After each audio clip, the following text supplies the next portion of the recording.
but as I just did so sad.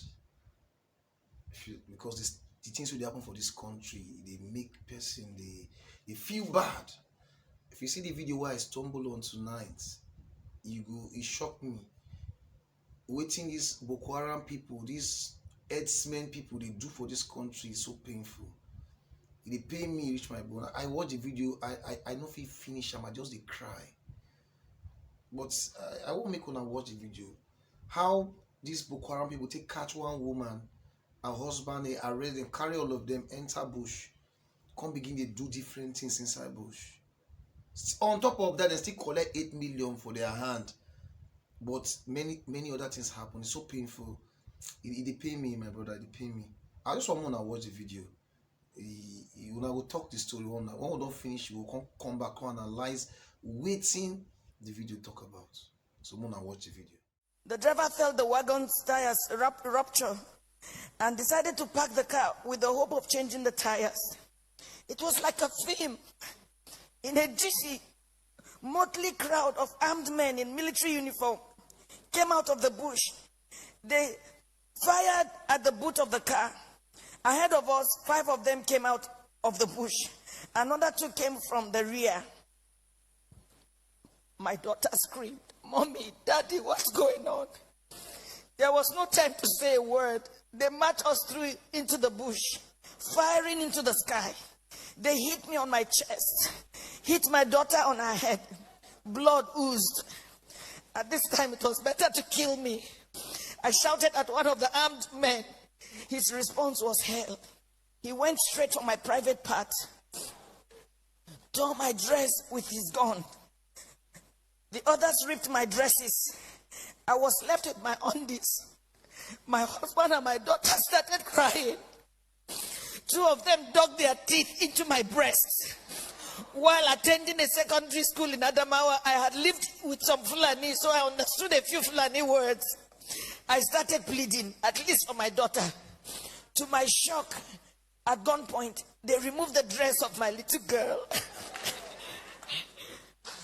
One of them carried her on his head as a baby, on his head as my baby struggled, shouting, "Daddy, Mommy, what's going on? Help me!"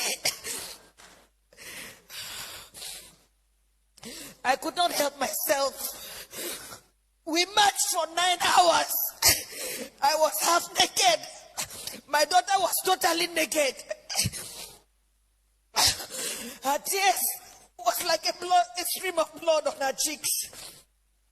Our phones had been seized. We ended up in an ungoverned region in the thick of the forest. We met a well-organized group.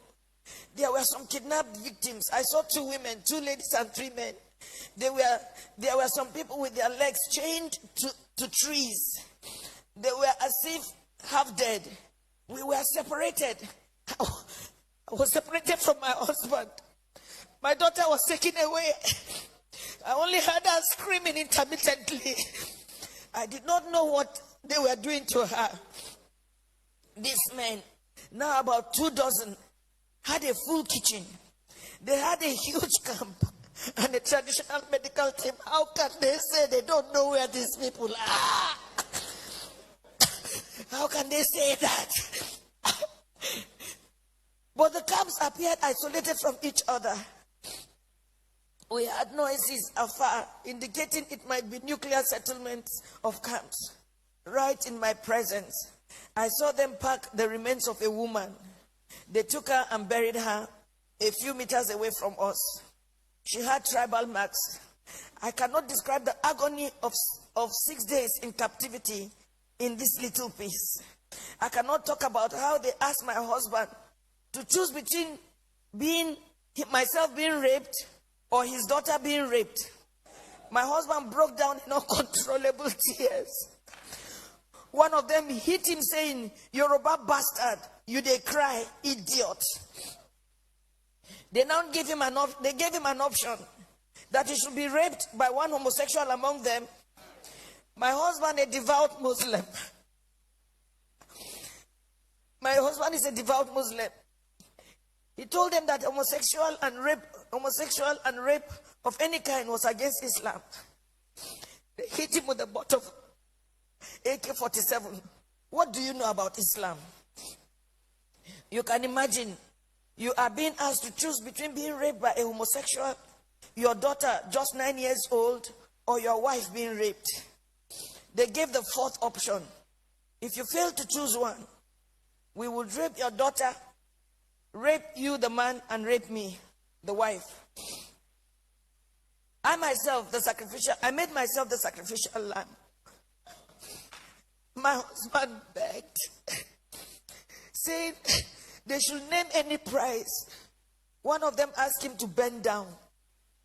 3 beastly criminals sat on his back, jumping until he was too weak to stand.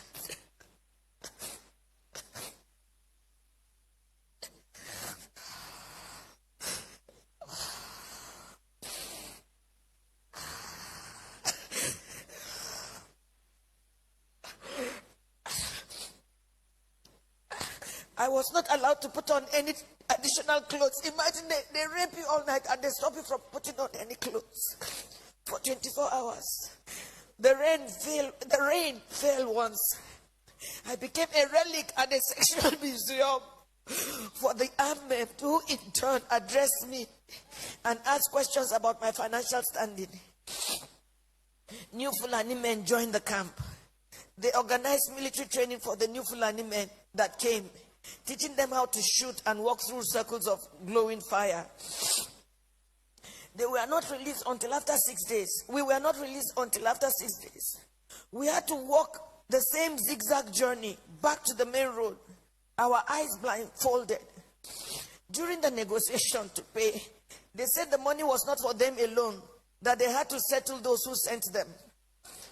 For me, I see a thriving organized crime supported by powerful political interests. Now, I do not think we were released to freedom after paying a whopping 8 million naira. I do not think we can ever be free. We can never be free from the anguish, the psychological trauma, the nightmares we suffered, the occasional fits of my daughter, her waking up at night behaving strangely, her asking the same question over and over, Mommy, why?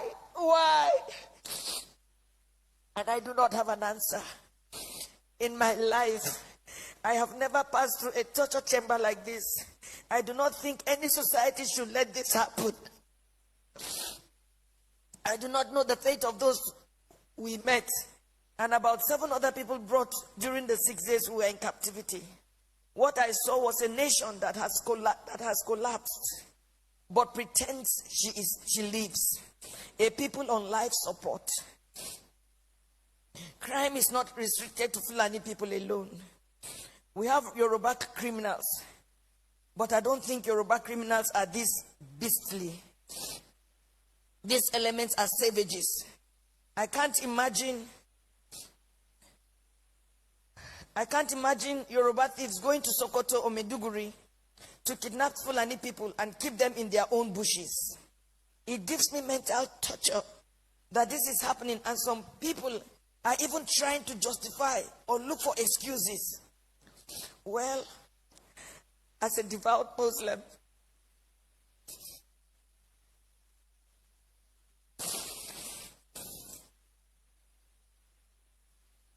myself and my family have taken solace in Allah. Not the Nigerian police, not the army, not the government. We have taken our faith the way it came, that this is supposed to be fate. I thank God that we successfully returned to where we live, thousands of miles from Nigeria. We thank God that we have made a vow. Never shall me, any of my children or husband in our lifetime visit Nigeria again. Our remains, anytime we die, will also not be buried in Nigeria. It was a suggestion my daughter made, which we all adopted. I pity the country. I pity her people who continuously walk like the living dead.